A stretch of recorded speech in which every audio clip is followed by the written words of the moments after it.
Let the words of my mouth and the meditation of my heart be acceptable in your sight, O Lord, my strength and my Redeemer.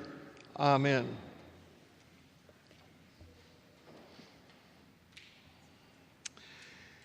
One of the ways that people in this church poke fun at me, one of them, is because of my insistence that everyone should have a daily spiritual practice. And I admit that poke is well deserved. I have said the phrase so often and in so many contexts now that when I'm teaching, people will hear what I'm about to say, that I'm about to say that phrase, and they will complete it for me. It is as if people are saying, yeah, we know we need to have a daily spiritual practice. So you might as well join the others who tease me about this. So we're going to practice. I've asked the choir if they can help. So I'm going to say the phrase, it is important that, and you will complete, everybody should have a daily spiritual practice. Can we practice? Everybody should have a daily spiritual practice. You're going to have more opportunities to do this. And I'm not going to relent on it, because solid research has shown that the only way humans go from one level of development to another, spiritually, psychologically, cognitively, morally, is by having some sort of daily spiritual practice. No one aspires, for example, to become a concert pianist without realizing that they have to practice every day. Now, some of you are aware, the rest of you are about to find out, that I am a magician. I was admitted to the professional organization, the International Brotherhood of Magicians, when I was a senior in the university. I paid most of my way through seminary by doing magic shows. I've kept my membership up ever since. And when I taught in seminary, I would frequently maybe do a magic effect to illustrate the point of my lecture. For example, suppose I was lecturing about Paul Tillich. And Paul Tillich's understanding of God was that God was that energy that sought to reconnect the separated, so that I might take two separate pieces of rope and I might make that rope into one.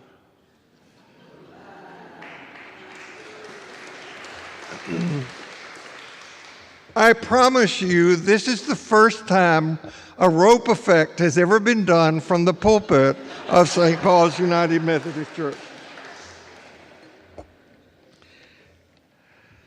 I purchased a new magic effect recently. By the way, professional magicians do not refer to what we do as tricks. Nobody likes to see a trick, but everybody likes to think there's magic, that there's a possibility of magic. So I bought a new magic effect, a card effect, what's called a packet effect, recently.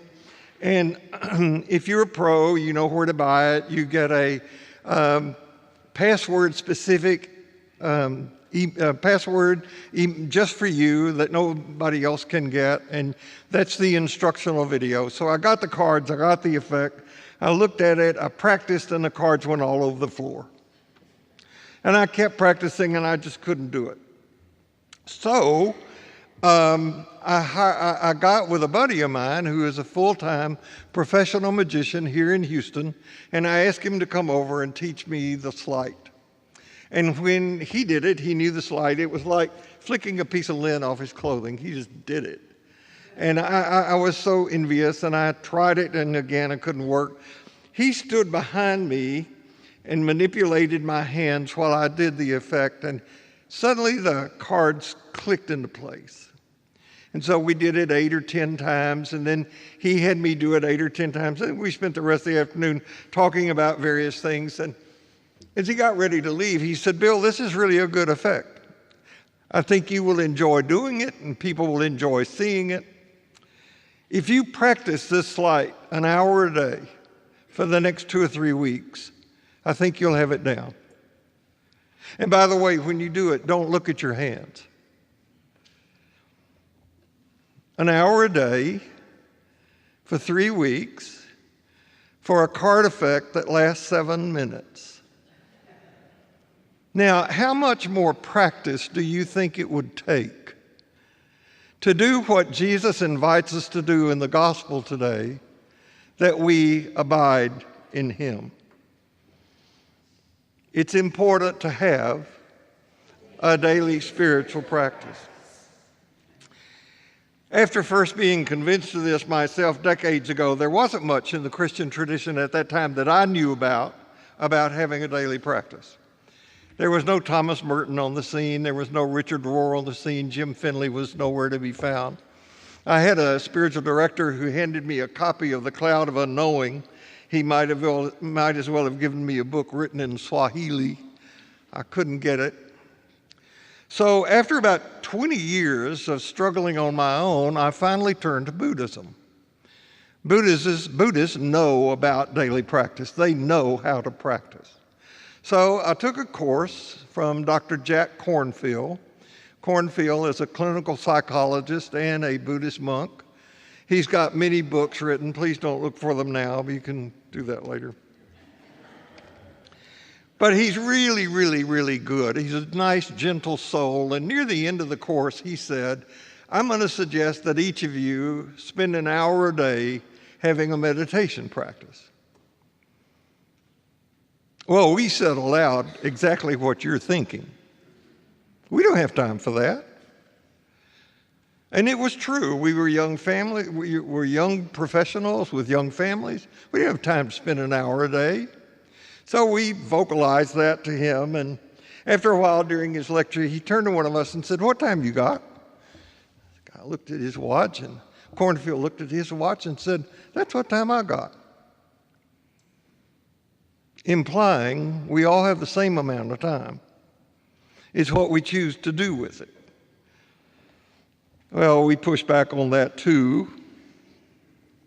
He said, okay, I'm going to show you a way in which everybody here can add an hour a day to your schedule.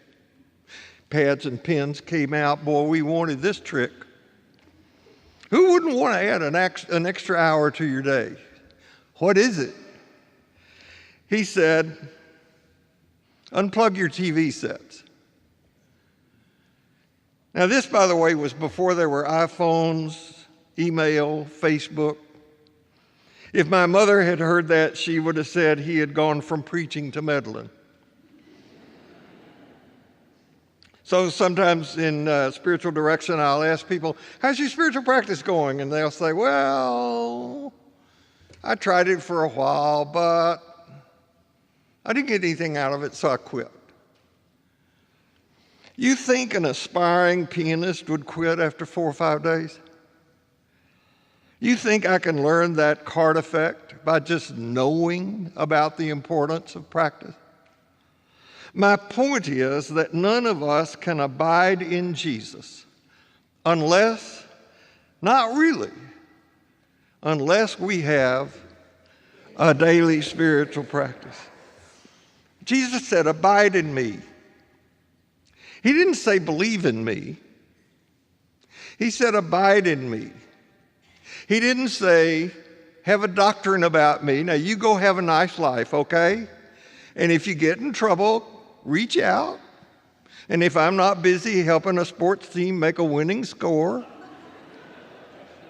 or helping somebody who's late to an appointment find a parking place, I'll see what I can do. He didn't say that. He didn't say anything like that. What he said was, abide in me and let me abide in you, and let this abiding in you change you so that you change the world. That was his agenda.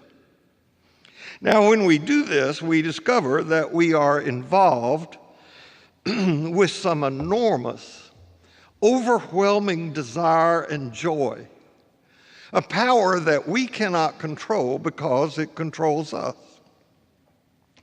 One of the ways to abide in Jesus is by having, you're going to get it, I have adapted and adopted for my own use something I do as part of my practice every day. It's known as the St. Patrick's Prayer. Jesus with me, Jesus within me, Jesus behind me, Jesus before me, Jesus beside me, Jesus to win me, Jesus to comfort and restore me, Jesus beneath me, Jesus above me, Jesus in quiet, Jesus in danger, Jesus in the heart of all who love me, Jesus in the mouth of friend and stranger. That's a theopoetic way of talking about what it means to abide in Jesus.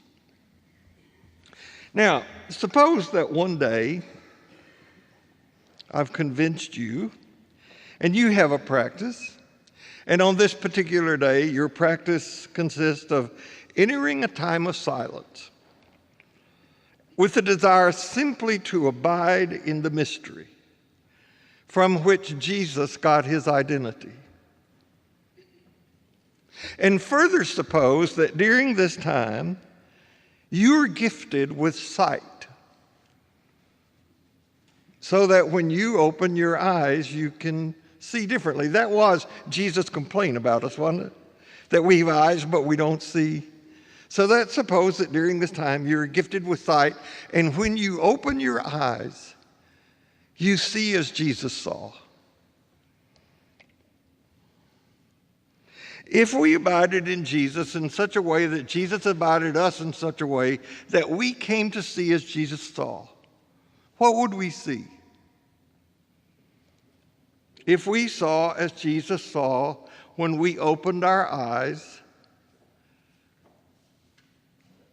we would see God. Jesus saw God in everything.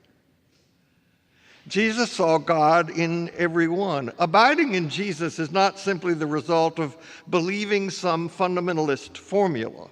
It is also not some privileged position that serves only to get us to heaven after we're done here. It's what's required if we're going to claim honestly that we are a follower of Jesus. And the proof that we are abiding in Jesus is the fruit that we produce. That is, how we behave. What Jesus saw and what we are to produce is a world where diverse and divided people are brought together. God knows that this country, yes, the world too, but this country needs people who, because they abide in the heart of sacred mystery, as Jesus did, are committed to this vision. The central conflict right now in this country is whether human beings from different races, nations, classes, gender orientations can live together peaceably and share power in a democratic American future. The answer to that is either yes or no, and each of us will have a say in that. The strategy of white Christian nationalism is to prevent a changing demography from changing our democracy. And it's contrary to in every way to the values of Jesus. Jesus taught and lived an open, relational, spiritual path. I love and quote frequently theologian Sarah Grant's beautiful lines to me. She said, "It isn't the way because Jesus walked it. Jesus walked it because it's the way." I remember when Bill Clinton had his illicit relationship with Monica Lewinsky, evangelical Christians were up in arms.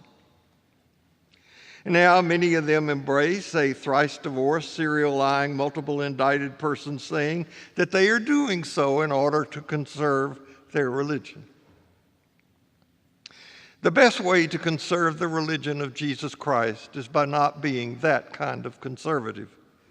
Christian nationalism is a distorted view of Christianity that sanctifies hatred and fear.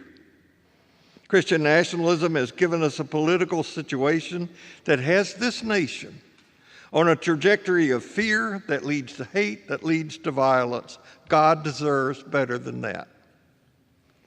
And while I'm at it, a real Christian billionaire would give Bibles away.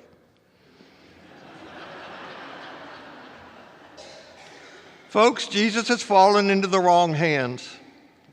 In a democracy, citizens agree and disagree, collaborate and compete.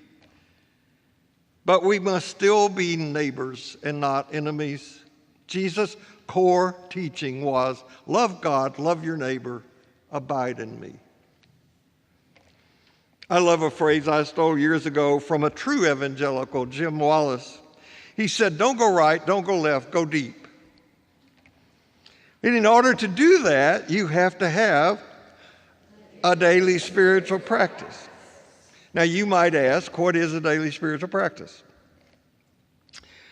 Okay, a spiritual practice is that which we habitually enter into with our whole heart, in which we assume a stance that offers the least resistance to our being overtaken by the experience of sacred mystery, which we are powerless on our own to obtain. Now that may sound complicated, but it isn't. For example, two people who are in love cannot force the loving encounter to happen between them, but they can provide the container, the context, in which if that encounter is likely to happen, it can take place. A poet cannot make a poem happen, but she or he can provide the context in which, if poetry is to occur, it might flourish. A spiritual practice is what keeps you from going right or left, but going deep. Someone said after one of my talks here, your teachings are radical, and I said, thank you. Because radical means root. It's the word we get the word radish from. I'm not trying to create a new religion. I'm pleading that we probe the depth of the religion we have. God knows we got enough religions on this planet. And I hope I'm following the model of Jesus. He didn't want to start a new religion. He wanted people to plumb the depth of the Jewish religion they had. I can promise you that if you dig deep enough, right where you are, if you dig deep enough into who you really are, you will hit a spiritual core. Now, spiritual practice is work, sometimes even arduous, but it isn't a burden, because the payoff is joy and satisfaction that you get from being intimately connected with awareness to the source of your identity. Now, a spiritual practice, if you want to see what it looks like in action, you heard it read in the first lesson. In the church of my youth, this story of the Ethiopian, Philip and the Ethiopian eunuch, we were never told what a eunuch was used to persuade us that we were to witness to people wherever we found them, win them to Jesus Christ so that we could enhance our status as soul winners and they could avoid the perils of hell. That's good old Baptist fundamentalism for you. I had a misuse and abuse of that story. The story you heard from Acts is not News at 11 story.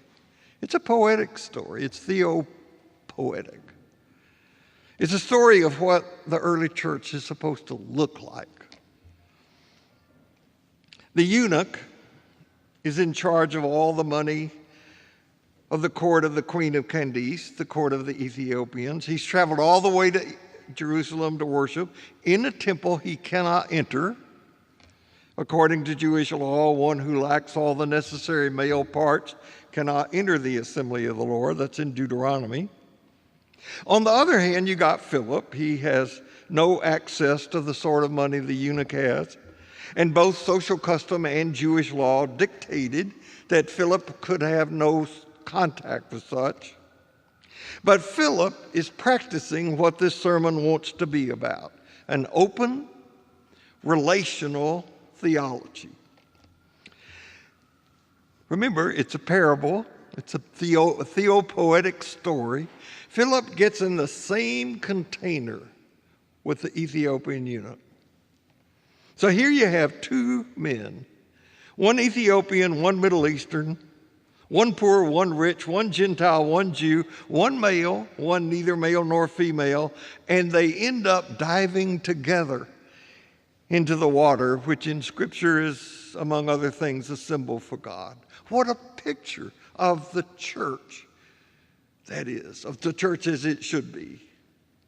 We're not merely to admire Jesus or believe in him, we are to abide in him. And when we abide in Jesus, we don't have to be told what to do or who we are, any more than a leaf needs to be told that it belongs to the branch of the tree. And we know what to do. And yet, 2,000 years later, some are arguing about whether people who don't fit gender binaries are really welcome in the church. Too many churches fail to reflect the rich diversity that is found in this story. Or later in Acts, when on Pentecost we will read about Parthians, Medes, Elamites, residents of Mesopotamia, Judea, Cappadocia, Pontus, Asia, Phrygia, Pamphylia, Egypt, and parts of Libya belonging to Cyrene, visitors from Rome, Jews and proselytes. We hear that during Pentecost reading, and we got to decide, is that a belief that we behave, or are they just words we mouth? Jesus said, abide in me, love one another. And it doesn't take much imagination to speculate what this Jesus would say to and about people who claim to be marching under his banner today. Our own denomination's clumsiness in dealing with racism historically and homophobia currently has been so harmful to so many people. How ironic that an institution that is supposed to reflect the love of God has been so harmful to so many.